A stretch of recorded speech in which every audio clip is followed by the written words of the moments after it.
Happy to be here. We kept going right until we crossed the finish line. They led the race from start to finish. After 11 days, 11 hours, 22 minutes and 27 seconds at sea, they crossed the finish line in the middle of the Caribbean night. And Thibaut Vauchel-Camus and Quentin Vlaminck have waited a long time for this victory. We've been chasing our tails all these years, and at last we've got it with a good boat and a great team. A few hours later, it's Fabrice Kayak and Aymeric Chapelier's turn. An extraordinary moment. It was very challenging at the start, but Aymeric and I never gave up. We've grown from this, and so has the boat. We can continue to progress and to try and take first place, which was, at least for this race, unattainable because Thibaut and Quentin sailed a fantastic race. In the morning, Diabelli sped into the Bay of Fort-de-France to bring the Ocean 50 race to a close. These are machines to marvel at. I don't know how many times we were amazed to be doing 25-30 knots with no effort. Of the 6 Ocean 50s at the start, 3 had to abandon en route. But still out in the ocean are 70 boats still racing. Amongst them, 36 Class 40s split in 2 groups. What's wrong with the north? It was a bit hot in the south. We're sleeping in a fleece. Perfect. But since last night, some of those to the north have struggled in a ridge of high pressure. We're stuck. Be calmed. Meanwhile, those to the south are eating up the miles, with Allegrande Pirelli still top of the leaderboard. For the IMOCA boats, being in the middle of the Atlantic doesn't mean being alone. So strategy remains all important.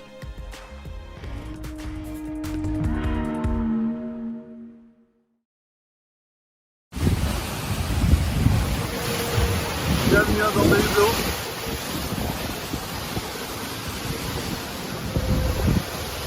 Ça s'est calmé un peu ces derniers jours. Du coup, c'est possible d'aller se balader dehors. Il y a encore un petit risque de se mouiller. Et voilà, navigation dans les alisés. C'est grand beau. Là tout dessus. Et voilà.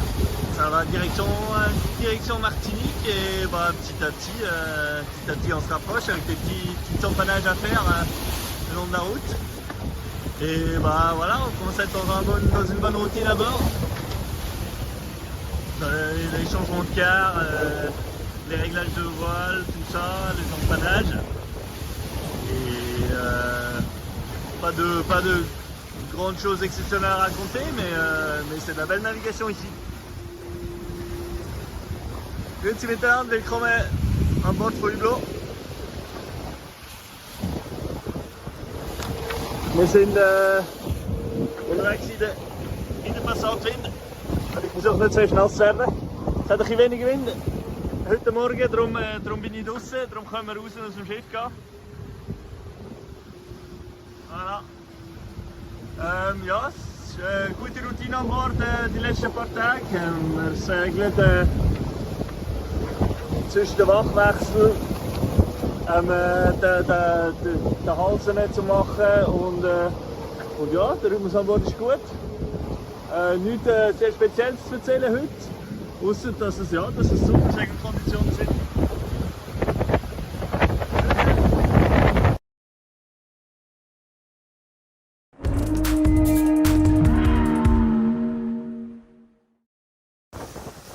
Juhu! Nice foiling here.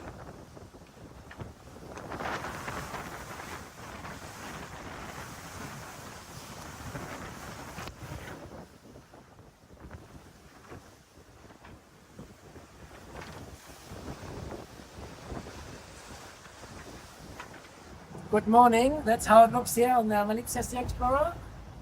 We have still the same setup since a few days here. 3 headsails. That is quite unique, no?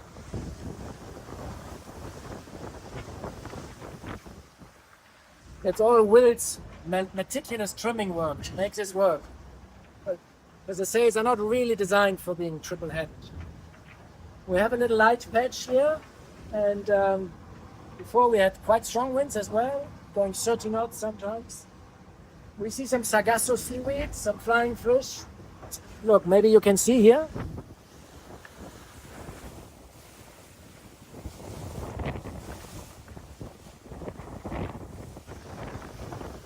Okay, well, what's the story here? Update. Yeah, all right. I take control. Thank you.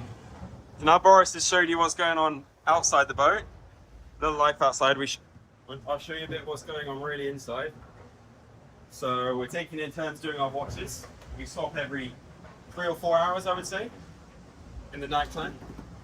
And during the watch, the person is usually sat here, trimming the sails, or they're sat in this chair doing the navigation, and the other person is here trying to sleep in the bunk, which in the day is almost impossible. It's so hot. But yeah, so we fight a bit at night time to see who gets to sleep in the bunk. But anyway, I'll show you a bit about the final few days of the race. We've got a final few strategy calls to make. So here's our navigation screen. And up here in the north, this is Justine making her way south. We ran a little routing for her. And it says she's going to arrive 11 hours before us. So big bravo to her if she pulls that off. We sailed through a 50+ knot storm last night, I think. And down here in the south, this is us. And we have the leaders, Jan Elias and Johan, and then Thomas Royal and Morgan Le Gravier. And we're going to choose one of these routings, basically, to sail a little bit to the north first and then finally to the finish in Martinique. And at the moment we're going to be, 11 hours behind Justine, but that can all change. The forecast could be different to expected. We could sail faster than we thought. And we also have lots of boats around us, sort of less than 30 miles away, who we're going to have a good fight with to the finish. So our goal is going to be to try and overtake a few of them. Boris just trimming some sails in the meantime. And we're going to give it our all for these last few days. So wish us luck. And we'll see you all in Martinique. Cheers. Anything else, Boris? Say goodbye. Cheers, goodbye.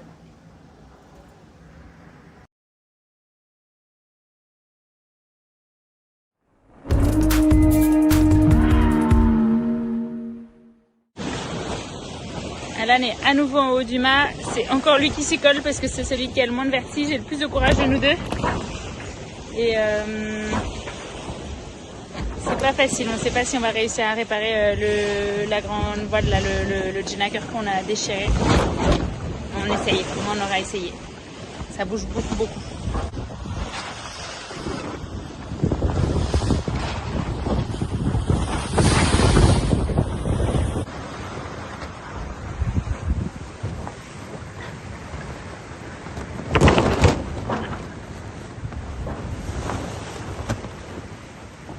Alan, le héros du jour? Le héros du jour, c'est lui. Fais-moi un chèque. Champion! Bah, Lulu, quoi. Mon héros, c'est Station. Le petit Wistiti. C'est Alan, le petit Wistiti, qui nous a fait une répa en or. Regardez-moi ça. Si c'est pas joli à la fin. Bon, on est... Voilà, bon ben on a roulé, déroulé, glissé Alan, affalé Alan, redéroulé le Genac. Et on a vraiment beaucoup besoin de cette voile. Là, il nous reste plus de 4 jours avant l'arrivée et il faut cette voile là. Et en fait elle se déchire dans les empannages, elle s'accroche sur une latte d'une autre voile devant, du J2. Et je pense que c'est comme ça qu'on a fait ce petit trou. Et quand on s'en a rendu compte tout à l'heure, c'était un peu le moral dans les chaussettes parce que souvent ce genre de petit trou après c'est la porte ouverte à la grosse explosion. Donc on espère que la répa va tenir et en tout cas c'est sûr que c'est mieux que rien, donc quoi qu'il arrive on n'aura pas de regret. Et Alan a été un grand champion et on est tous les deux trempés de sueur et après l'effort, surtout Alan où il est un peu tétanisé. Mais on a la satisfaction d'avoir fait ça.